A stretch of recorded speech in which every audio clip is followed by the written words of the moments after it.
Bienvenue de nouveau sur notre chaîne.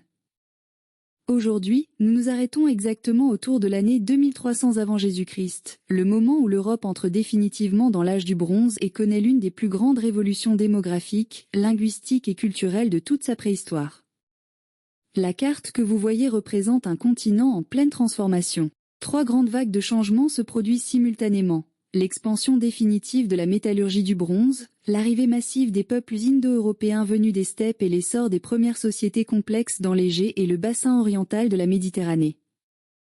En commençant par le cœur du continent, l'immense zone vers Citron qui s'étend du Rhin à la Volga est désormais le territoire de la puissante culture des céramiques cordées. Ce sont les descendants directs des pasteurs Yamnaya des steppes pontiques qui, entre 2800 et 2300 avant Jésus-Christ, traversèrent le continent avec leurs chariots, leurs chevaux et leurs armes de bronze. Ils enterrent leurs chefs dans des tombes individuelles sous de grands kourganes, accompagnés de haches de combat, de dagues triangulaires et de poteries décorées d'impressions de cordes. Leur arrivée provoque un renouvellement génétique massif dans de nombreuses régions. En Allemagne et en Pologne, plus de 70% de l'ADN ancien change en quelques générations. Ce sont eux qui apportent les langues indo-européennes à l'origine du germanique, du balte, du slave et du celtique. Juste à côté, en vert plus foncé, la culture tripolienne résiste encore dans les terres d'Ukraine et de Roumanie, mais elle est en déclin rapide. Ces gigantesques villages circulaires sont abandonnés ou incendiés. Les derniers grands centres, tels que Talianki et Nebelivka, disparaissent précisément à cette époque, sous la pression des nouveaux maîtres des steppes. À l'ouest, la culture campaniforme atteint son apogée. Du Tage au Rhin et des îles britanniques à la Sicile, le même ensemble culturel se diffuse à une vitesse impressionnante. Le vase en forme de cloche renversée, l'arc composite, la dague en cuivre avec rivet en argent, les boutons à perforation en V et les ornements d'or en forme de lune. Ces hommes du campaniforme semblent avoir été de petits groupes de guerriers archers, de marchands et de métallurgistes imposant leur prestige et leur technologie partout où ils passent. Dans la péninsule ibérique, ils se mêlent aux anciens peuples mégalithiques et donnent naissance aux brillantes cultures de Los Millar et d'El Argar, avec leurs villes fortifiées et leur métallurgie avancée. Dans les îles britanniques, la culture de Windmill est rapidement absorbée par le style campaniforme.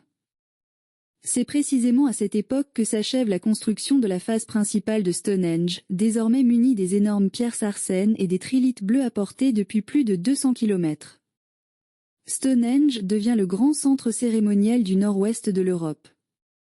Au nord, la culture des vases à entonnoir disparaît complètement.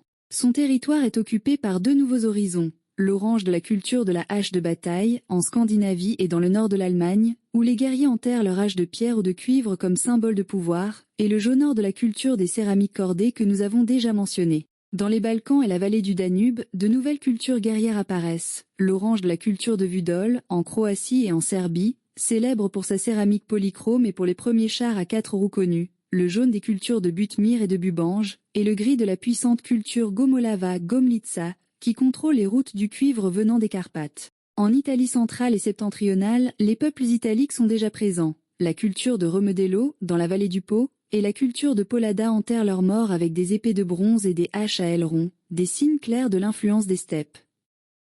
Dans la Grèce continentale, la culture macédonienne occupe le nord, tandis qu'au sud l'Helladique ancien s'épanouit avec des forteresses comme Lerne et Tirynthe.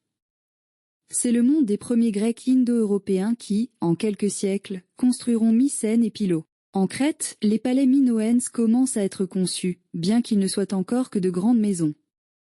L'écriture linéaire n'existe pas encore, mais le commerce avec l'Égypte et le Levant apporte déjà de l'ivoire, de l'or et des idées. À l'extrême sud-est, l'empire d'Akka domine la Mésopotamie, mais ses caravanes atteignent l'Anatolie, apportant l'étain qui sera mêlé au cuivre européen et donnera naissance au véritable bronze arsenical puis au bronze à l'étain.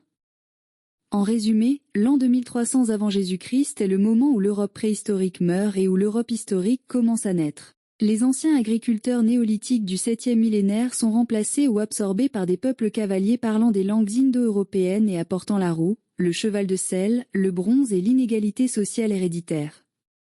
Les grandes constructions mégalithiques impressionnent encore, mais l'avenir appartient désormais aux chefs enterrés avec leurs armes et leurs chars. Ce fut un grand tournant. Dans les prochains épisodes, nous verrons comment les graines plantées en 2300 avant Jésus-Christ fleuriront dans les grandes civilisations de l'âge du bronze moyen.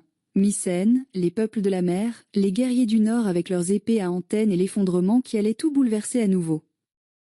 N'oubliez pas de laisser un like, de partager la vidéo, de vous abonner à la chaîne et d'activer la cloche pour recevoir les notifications lors de la sortie des prochains épisodes. J'espère que cet épisode vous a plu, et on se retrouve au prochain.